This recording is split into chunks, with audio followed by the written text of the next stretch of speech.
Hey everyone, my name is Taps, and we just had a much anticipated community update from Veve and Ecomi. This video update was pretty short and sweet, but it included some of the key items that we've been waiting for, with a few surprises thrown in as well. In this video, I'm going to go over the key highlights that were mentioned, my thoughts on the potential effects of what will happen with MTL and KYC, which are mentioned, and through due diligence and research, I have a few guesses at who could be the potential partnership or partner that's working with Veve at Comic-Con that they didn't want to announce. Let's get it. As always, if you're new to the channel, welcome to the community and feel free to subscribe. I'm a crypto stock and real estate investor, but never a financial advisor. All right, so let's get right into it. This is a Veve community update. The first question from Alex was, what is Dan's thoughts on no longer selling out Veve collectibles after 1 second? Does this mean that Veve's dying? Does it mean that Veve's not going to make it? Essentially around those lines. Dan said that selling out in 1 second was never the goal, but still selling 20 to 30,000 NFTs on multi-week drops, even if it takes minutes or even if it's 20 hours or so, that is still incredibly successful in the NFT world. And that is a fantastic point. I've mentioned this before, but Veve has sold out of a majority of the collectibles, 99% of them. And that is just about 6.4 million NFTs to date. Again, that's equivalent to 640 10K NFT projects. Imagine another project accomplishing this and in no less in 1 year. Next piece they touched on was promo codes. First, they talked about AMC with Jurassic World, which was awesome. I was in attendance in the Bay Area location with a ton of Veve fam. It was really, really fun. But they also talked about how they're continuing the partnership with AMC. We just saw this a few days ago that AMC Theaters announced that for the Lightyear movie, Buzz Lightyear NFTs will be coming, and we can see Veve logo in the bottom. In the community update, Veve did say that details will be coming out soon, so I imagine those will include which showings you need to pick for the tickets. And I have a feeling that this is going to be a steady rolling thing moving forward with AMC, because we know there's a lot more movies that can be tied directly to Veve with some of the partnerships that they have. And this is only the first look at what promo codes can really bring. The next piece of big news is Veve did announce that they will be at San Diego Comic-Con and New York Comic-Con, which are live this time. So this year will be way different than it was last year, because last year the event wasn't live. This is the first time San Diego Comic-Con will be live in 2 years. This is one of the world's biggest comic events, period. San Diego Comic-Con has a regular attendance of above 130,000 people. At this event, there's major news channels, there's major artists, there's collectors, and tons of massive brands and licensors who maybe have not heard of Veve yet. They said in the community update that the goal of this is to essentially reach as many new users as possible. And then David came over the top and said, hey, have we announced who we're partnering with yet for San Diego Comic-Con? And Alex G quickly cut him off and said, no, they hadn't announced it yet. And that is the piece that excites me, because last year when we did the virtual San Diego Comic-Con, Veve was around 60,000 users or so and hadn't really made their large splash yet. In fact, 11 months ago at the last virtual Comic-Con, Veve was only at $24 million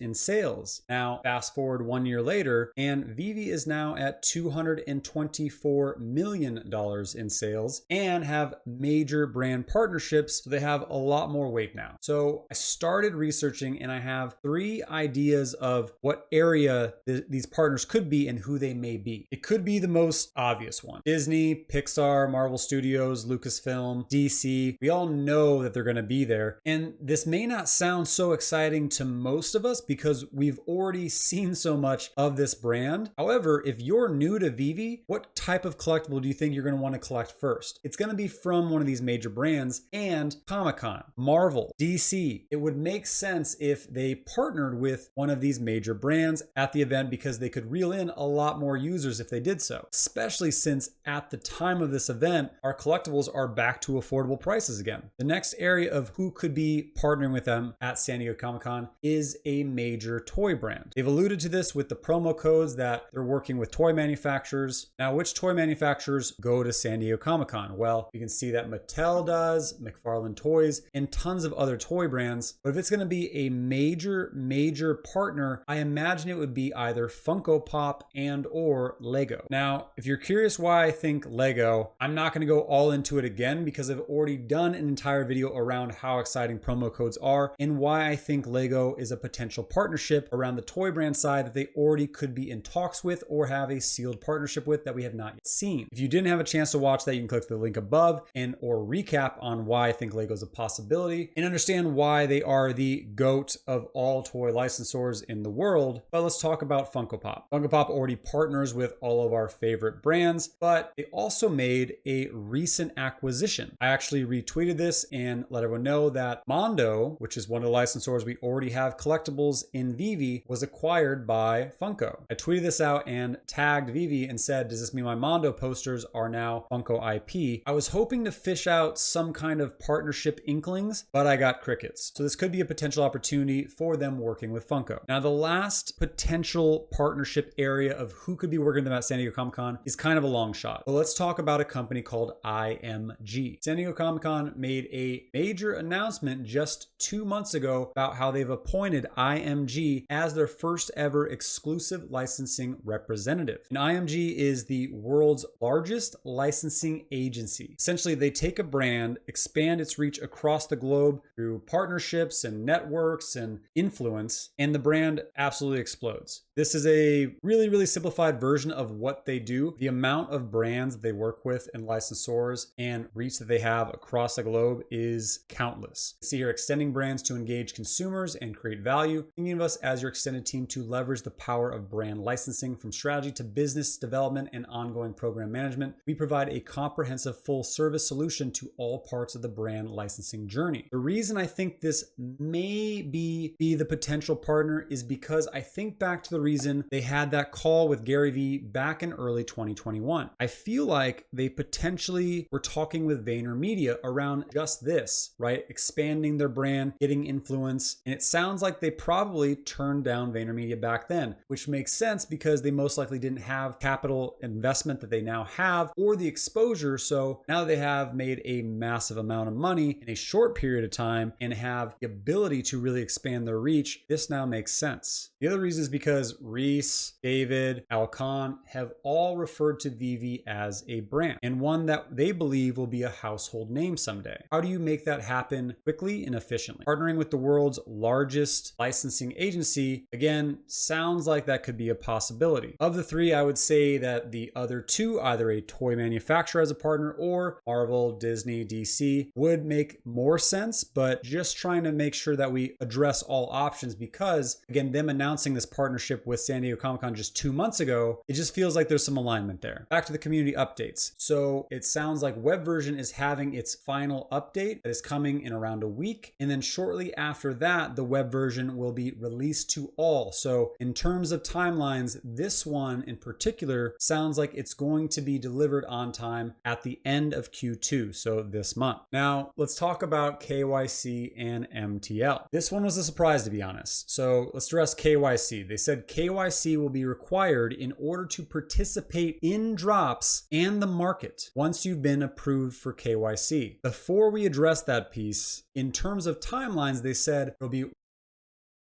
beta users who will have access first and then open to everyone else after that. We've heard the beta access phrase a couple times. So to me, it doesn't sound like everyone will have KYC in the next 2 weeks by the end of the month, but they did make it sound like it's rolling out fast. So we'll keep an eye on KYC, but most likely it doesn't sound like everyone will be KYC'd by the end of this month. But let's hop back to the need of KYC in order to go for drops and market. This to me seems like a double-edged sword. Short term, this could create a sell-off in the Veve market, right? Because of residual bot accounts and double accounts, I imagine trying to get out as fast as possible, but the good news is long-term. In long-term sense, it can help prevent bots further joining. And again, KYC is needed in order to cash out, which is what we all want. And when it comes down to new users and having that kind of hurdle of jumping over in order to start your Veve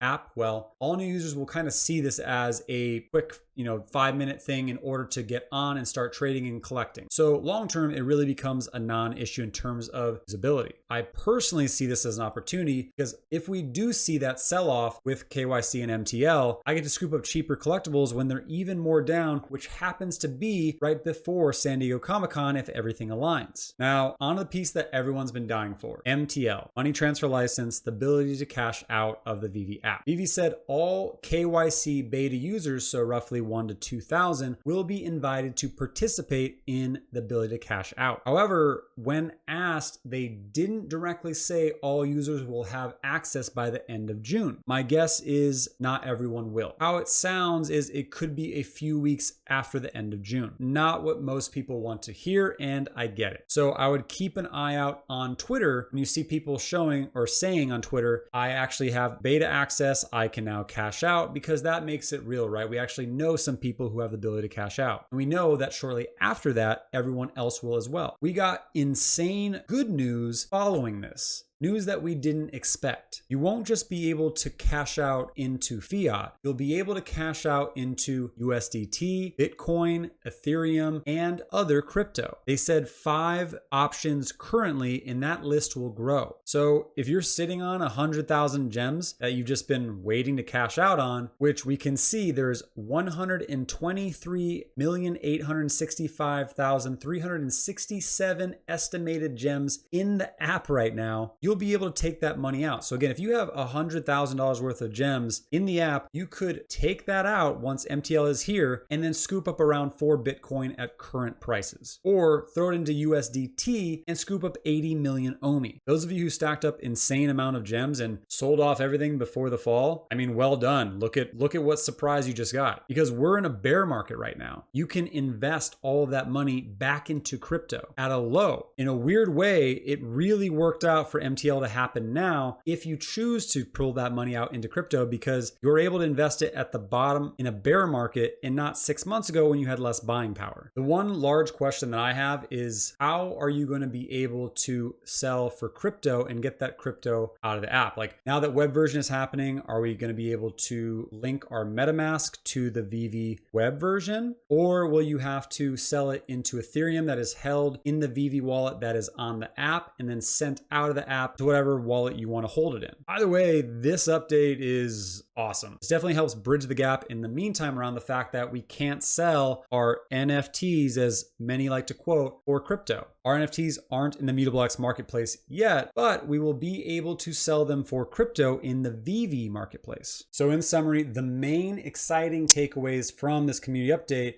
are San Diego Comic-Con and New York Comic-Con live, a partnership announcement at San Diego Comic-Con that is coming soon and sounds like it's pretty solid, WebVersion for all coming this month, and we'll be able to cash out gems in Veve for crypto, not just fiat. Now, the not so exciting takeaways, it sounds like KYC and MTL, ability to cash out for all, may not fit into this month in the next 2 weeks. People are going to FUD the heck out of that, so get ready for it. I'm hoping that's just going to be within a few weeks of that timeline. I'm personally not cashing out yet, but man, I cannot wait to stop seeing the same MTL is never happening comments on Twitter and YouTube. I'm personally looking at Veve NFTs like I would any other crypto or stock. Buy low, sell high. There will be inevitably another big wave of growth with the Veve NFTs. So I plan on making moves while everything's on sale over the next month or so. Some of the items that were not mentioned that many are still very much looking forward to are the new OUP article, which will have new staking details, and of course, OMI to NFT. Right now, OMI doesn't do much of anything, right? So utility of the OMI token will have a large effect on the coin, but until then, I'm in accumulation mode and I hope you are too. I like investing in things before their largest catalysts happen. And Veve is around, if not over, a valuation of $1 billion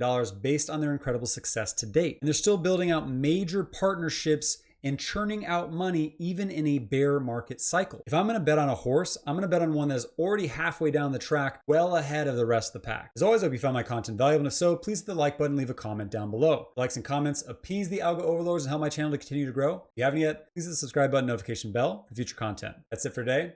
I'm Taps. Thank you for your time, man. Happy trading.